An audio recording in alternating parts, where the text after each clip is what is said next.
My name is Makama Appreciate. I would like to give you all a background history of how I came to Unity Fellowship Church. So before I came to Unity Fellowship Church, I was being tormented by right hip pains since 2011.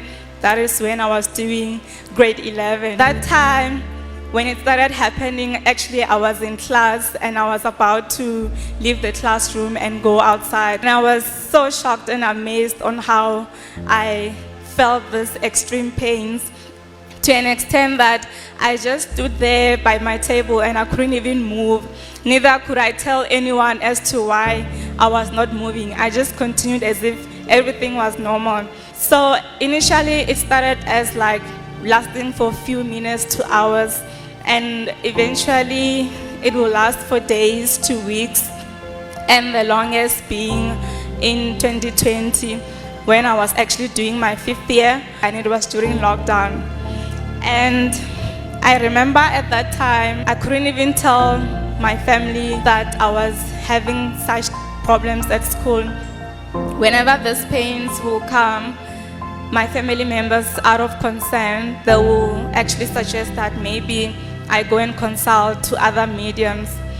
At that time, I decided that maybe I should just keep quiet about it, because as a child who grew up at church, being taught that going to other mediums, it's more like going to attract evil spirits.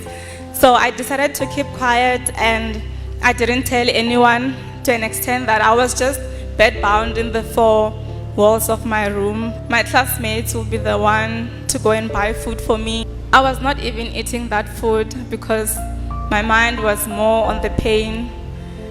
Those pains were so bad, to an extent that I was just eating to take the painkillers that I got from the hospital. Whenever we had classes that time during COVID, most of the classes were like online. I will just log in and just continue crying behind the screen. At that time, my prayer was that even if these pains are not going away, before each and every exam, could you just grant me 3 days so that I can study?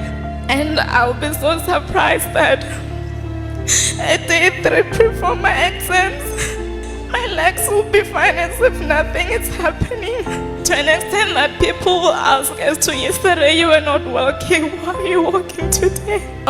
Every time, because at school they knew what was happening, they will send an ambulance to come and fetch me from class. Then I go and write. Then I'll go back to my room. At that time, I couldn't even sleep at all. I had a lot of sleepless nights. For like almost a year, I never slept on a side. I was just sitting on the bed. And I couldn't even move. There were days whereby you find that when I'm better, I would try my best to go to class. And you find that those pains on my way back to my room, they will just start, and I'll be just stuck out of nowhere. And also, as always, the ambulance will just come and pick me up and take me back to my room. And then they will tell me that it's fine, don't come to class, you can just attend online. You don't have to go and attend clinicals at the hospital, although at that time it was compulsory for someone to attend their clinicals.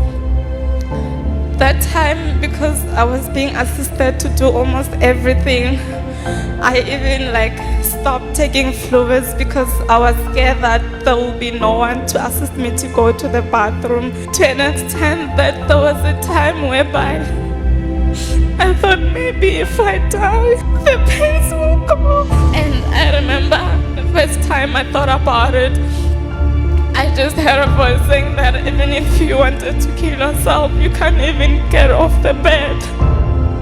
And that was actually the last time I thought about maybe I should just kill myself. My mom called me to ask how's everything going, because I dreamt of your legs being so swollen. And then that was the time I told her that actually my legs have started again. And I'm thinking of going to deregister and come back home, because I don't think I'm gonna continue being here in campus. And because it was locked down, they wouldn't even allow anyone to come in. But at that time, I knew that if I did register, then I'll be able to go home. And my parents actually prepared to come and fetch me the following day. And then that same day in the morning, I called them to tell them that actually, you don't have to come.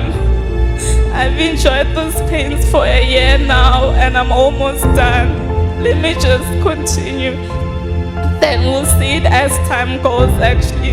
At that time, that's when all family members got to know what was happening. And everyone was just calling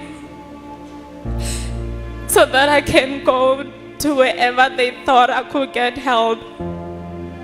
Some suggested they are prophets, some suggested sangomas. It was so overwhelming for me at that time to an extent that I had to block most of my family members so that they don't have to call and suggest me to go and consult to other mediums.